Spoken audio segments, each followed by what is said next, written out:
Hadi can kardeşim, bu da benden sana gelsin.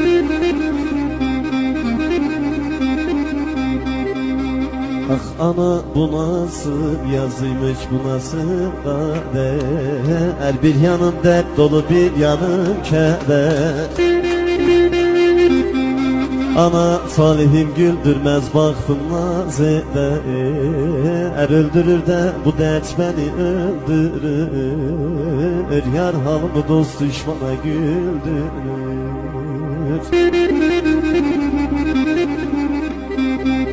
Ana gözden uzak olan gönülden ben ıraklı. Aşık öldürendenmiş merakmış.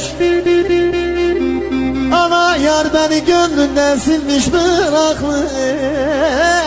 Öldürür de bu dert beni öldürür. Yar halımı dost düşman